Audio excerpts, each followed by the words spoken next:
Tamil Senior, December 1973. Get ready, start. தலைவர் அவர்களே, இந்த பேரவையில் தமிழ்நாட்டின் முதலமைச்சர் அவர்கள் சமர்ப்பித்துள்ள வரவு செலவு திட்டத்தை பல சிறந்த அம்சங்களை கொண்டதாக நான் பார்க்கிறேன்.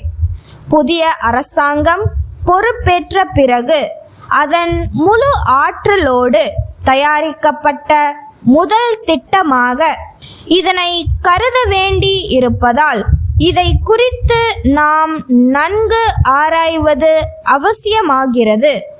இந்த திட்டம் பற்றாக்குறை திட்டம் அல்ல.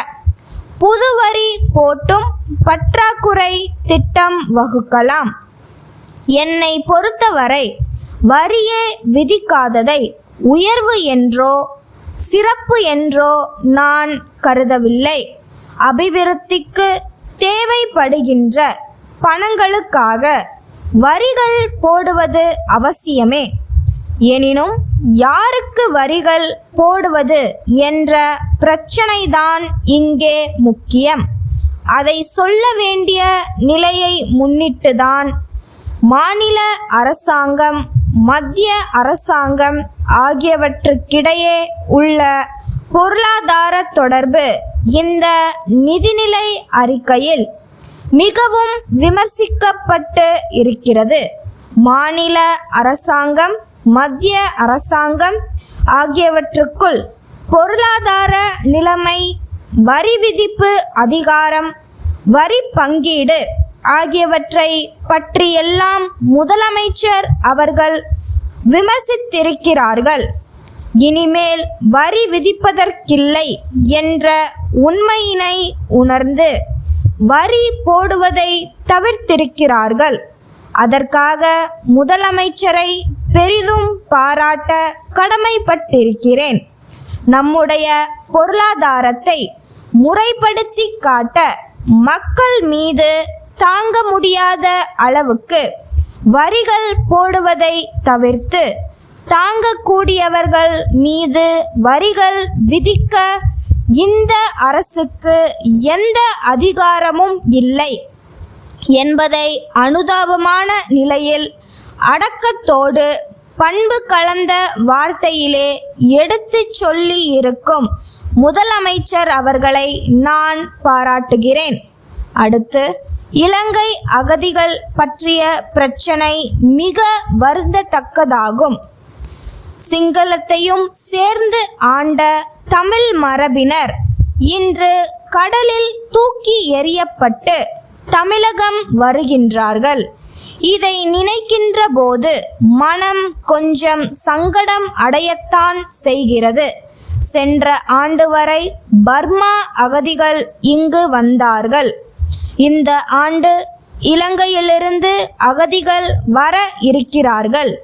இனிமேல் வந்து கொண்டே இருப்பார்கள். இந்த அகதிகள் பிரச்சனையில் மத்திய அரசு இன்னும் கொஞ்சம் பொறுப்போடு, கடமை உணர்ச்சியோடு நடந்து கொண்டிருந்தால் இந்த சிக்கல் தோன்றி இருக்காது. இது சர்வதேச பிரச்சனை. தாயகம் திரும்பும் அகதிகளை குடியேற்றுவதற்கும் அவர்களுக்கு புனர்வாழ்வு அளிப்பதற்கான வழிவகையினை காண்பதற்கும் மாநில அரசு வழிவகை செய்திருப்பதை எல்லோரும் பாராட்டுகிறார்கள். இலங்கையிலிருந்து லட்சக்கணக்கான குடும்பங்கள் வர இருக்கின்றன. ஏற்கனவே பர்மா அகதிகள் பற்றிய அனுபவம் நமக்கு இருக்கிறது. அவர்களுக்கு சரிவர நிவாரணம் ஏற்படவில்லை. இதற்கென தனி அதிகாரி ஒருவரை நியமிக்க வேண்டும். மற்ற அதிகாரிகளிடம் பொறுப்பை ஒப்படைக்காமல் ஒரு தனித்துறையை ஏற்படுத்தி தனி அதிகாரியின் கீழ் அத்தகைய பொறுப்பினை ஒப்படைத்தால் அகதிகளுக்கு நல்ல முறையில் நிவாரணம் அளிக்க இயலும். திருநெல்வேலி வாணி பதிப்பகத்திற்கு அன்புடையீர். எங்கள் நிறுவனத்தின் பிரதிநிதி உங்களை அண்மையில் சந்தித்து நம் இரு நிறுவனங்களுக்கிடையே புத்தகங்களை பரிவர்த்தனை செய்து கொள்வது குறித்து கலந்துரையாடியதை நினைவூட்ட விரும்புகிறோம்.